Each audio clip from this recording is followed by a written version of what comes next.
Welcome back to the Farmer Johnson YouTube channel. On today's episode, we are loaded up, heading down to Louisville, Kentucky for the National Farm Machinery Show.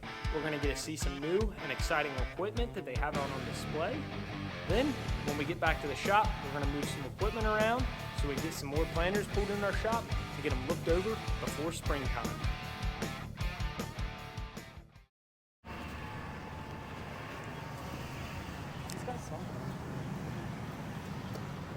What? He's got something on his rear end taken. That's what you're worried about? We got a Patriot Edition Patriot, a 4450 sitting in front of us, and you're talking about this party van's tick and their rear end? Yeah. Yeah. Well, if you couldn't tell, we have arrived at the National Farm Machinery Show, and they're not disappointing. Right out front, Patriot Edition 4450. This is sweet. We need one. Stat. It's got the new style seats in it. I like them.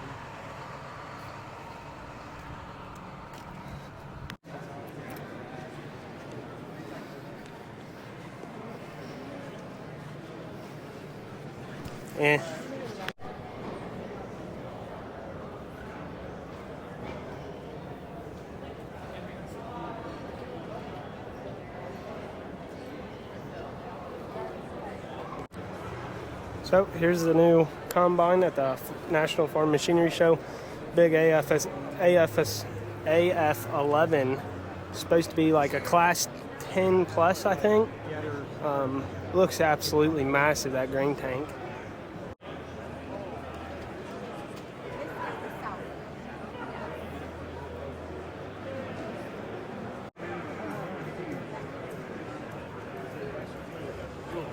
Here's the ladder is now under the shield. I'm not a huge fan of that. We had an 80-10 when the ladder was up under the shield, and I did not like it. I really like the ladder being easily accessible, but I think it looks sweet.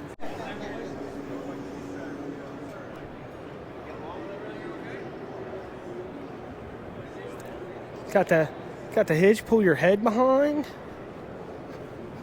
Big wide equalizer tracks. I have no idea how any of it works because we just run the Kinsey 1050s, but dang, that is a cart now. That is one heck of a cart now. This is what I really like on the grain cart. The belly trough has these little latch doors that open all the way across. Our 1050s, you got to run a sweep the full length of the bottom of it to get all the junk out at the end of the year.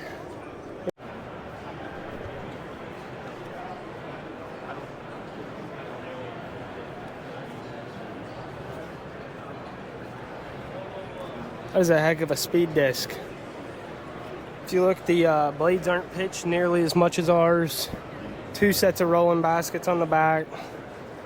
It's got the cover crop tank up there. That is a heck of a disc. Shiny.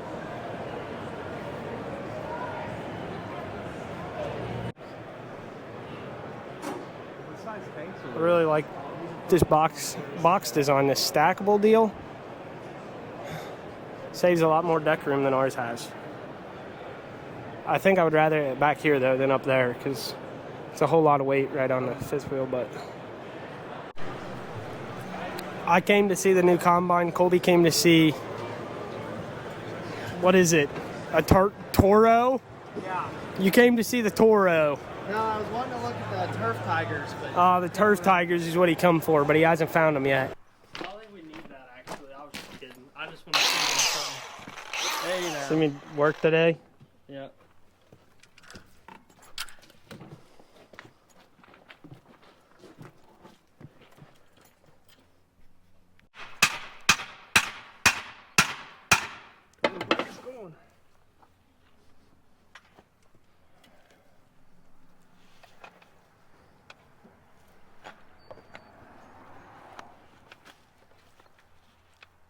It's like a county job. No, we're getting too much done too fast. Okay, take a break for a second. Yep. Alright, soybeans on my knees. So it's 1/8.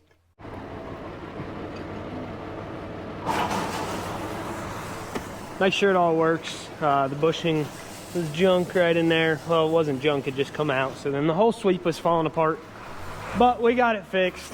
Anyways, as you can see, we are not at the, hold on, let me plug this in.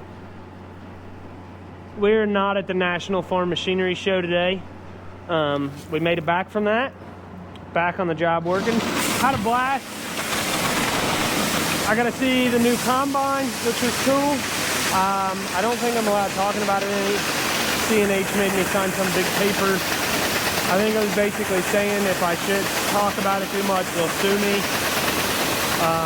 Got to meet Reese and his dad from Ivers Farms. So that was cool talking to them. I got to meet Tony Fast from Fast Ag Montana. It was nice talking to him. And then I also got to meet the guy that runs Big Tractor Power. So overall, had a blast, but it's time to do some work now. Or watch people do some work.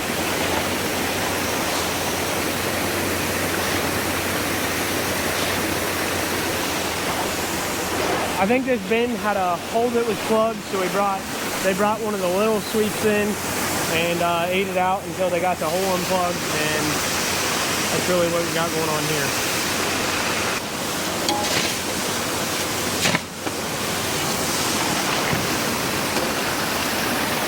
Oh, I think Dad's waiting to leave me. Yeah, I think he is. All right, we'll see ya. See, I had to get the little bit of shoveling I did on video. Let's see this thing. Let me see this. If you want to see real work, you hang out with us all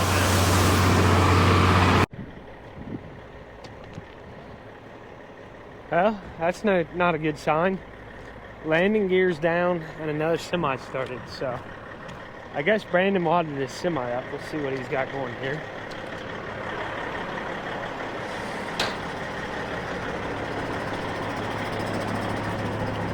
Ah, good luck getting the pin out. It drags the fenders for some reason. We found that out on the side of the highway. It'll probably come. It'll come out. It just like rubs the fenders really hard. Was there a blowout or something on this? I don't remember one, but like it scrapes right through here. I think it's scratched up the fender. What's wrong with yours? Little metal line that tells the computer how much exhaust pressure you got. So the little metal line that tells the computer what kind of exhaust pressure it's got. No power. Is junk, so it don't have enough power for Brandon's type. He's getting a fast lane and hammer down kind of guy without going over the speed limit. Yeah, not in this thing. We quit working on Brandon's semi because we found the line we needed down in Cincinnati at our Peterbilt dealership. So we're gonna run down there, get it, see if we can throw that line on tonight. And then I think he has like an antifreeze leak or something. So there's no need to hook up other semis. We'll just pull his in the shop, get it fixed, get it hooked back to his trailer, and then he'll be back rolling in his semi first thing tomorrow morning. Hopefully, is the plan. And then, since we aren't working on his semi, hold on, let me clean you guys up. Screen's a little bit dirty. Is that better? Not really.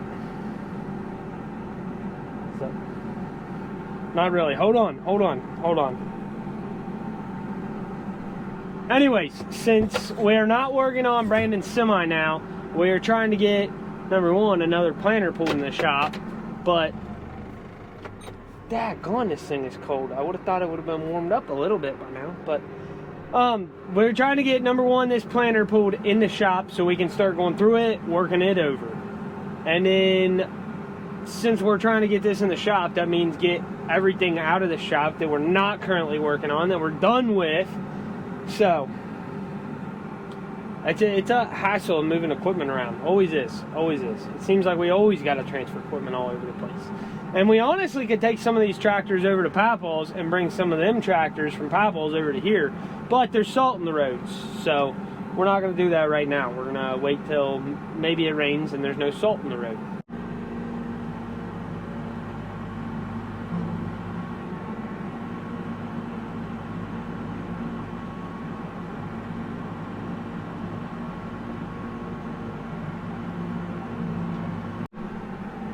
Oh, those tanks look close. And don't think I'm hitting them. I don't think so. I didn't see anything else move. Anytime I have to move this tractor around, like I don't run this isn't my planting rig. I run the 500 row track. So anytime I have to run this just looks so goofy. Like with the huge tanks on the front, I don't know, I'm just not used to it.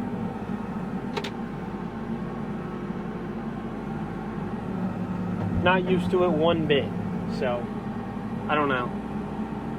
I don't think the tanks are really wider than the tractor, but from sitting in the seat, they look like it.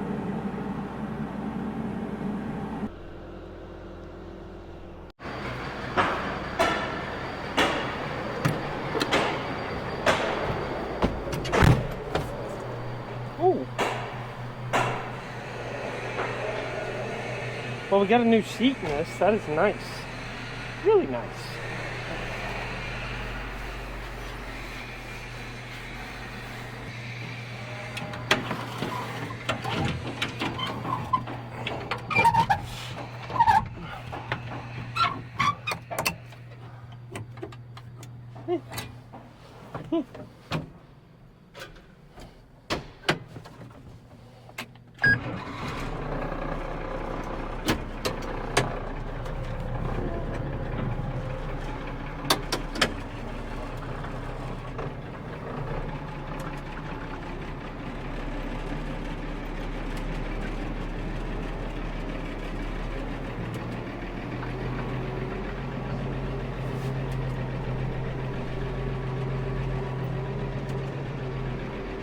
Make sure we don't run over anyone or anything.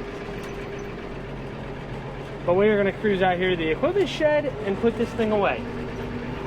It's ridiculous how big the planters are nowadays, to where they they take up the room of like, I don't know, what did we bring out here? The 7240, the 7250, the 1486, this 1486, and we'll probably still have room for like another 2 or 3 little tractors like this. So ridiculous the amount of room them huge planters take up.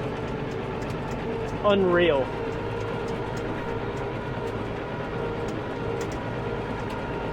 But this 1486 here, we just got a blade on it. You know, I don't really know why we got a blade on this 1486. We try to keep a blade on the 1586 and the 1086 because I don't really know why we try to keep a blade on them. I guess because we don't really use a blade very much, and both of those tractors are pretty slow going down the road. So you might as well keep the 1486s, which these things scoot down the road like 24 mile an hour, 25, I don't know, somewhere in there. These fly. So I really don't know why there's a blade on here. They're like very rare that we got a blade on here. Look at all this room that the planter was taking up. 2 1486s in here. I don't know where the best... I screwed that up. I was going to go over there, but I don't think I can fit over there. So now I'm not wanting to go over there. We got to back up.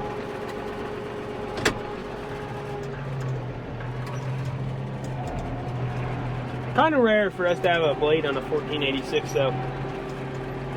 I don't see that very often, and I'm here every day, so you guys probably really aren't going to see it that often.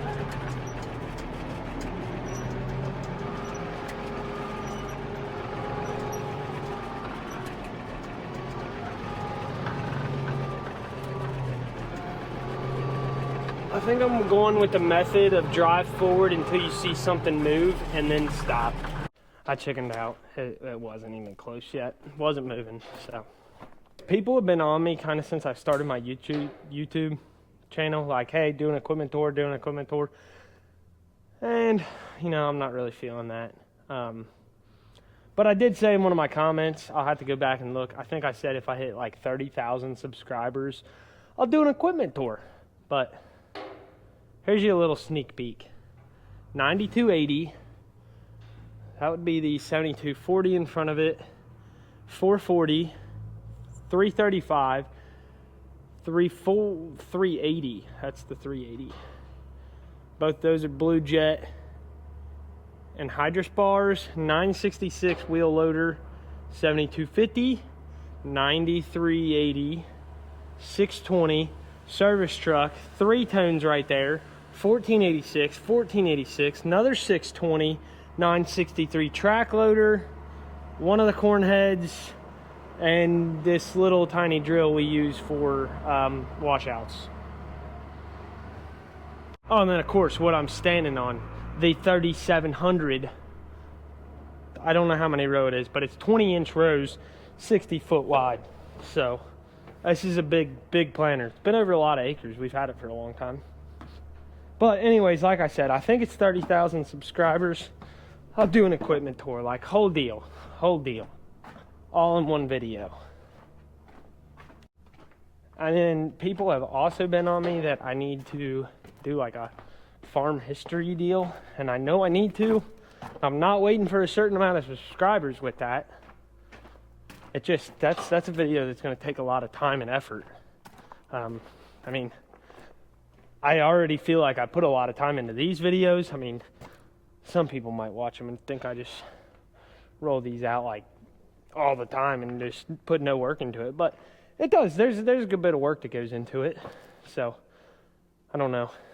That farm history video is just going to take a little bit more time and a little bit more editing and a little bit more skill. So we're going to do that video someday, but I don't know when.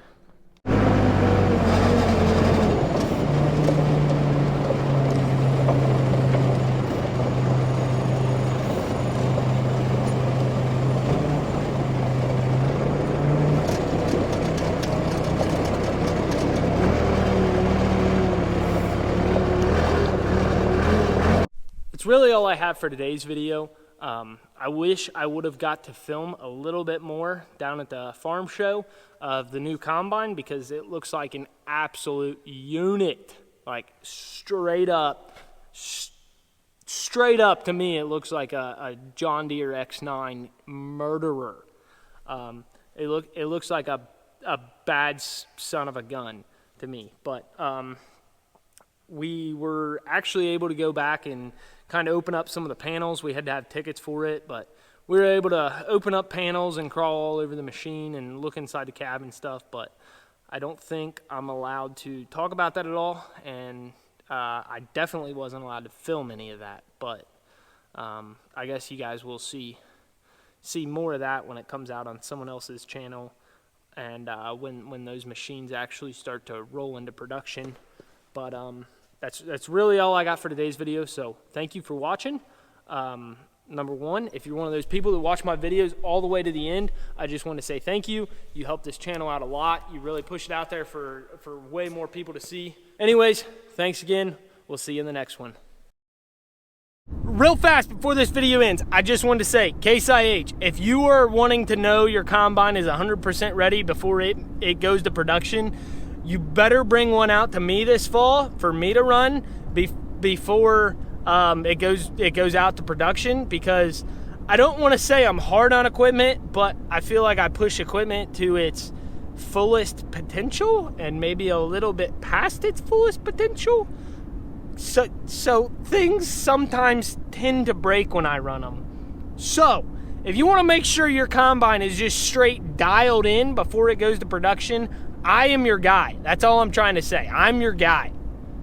Anyways, that's the end of the video. Thanks for watching.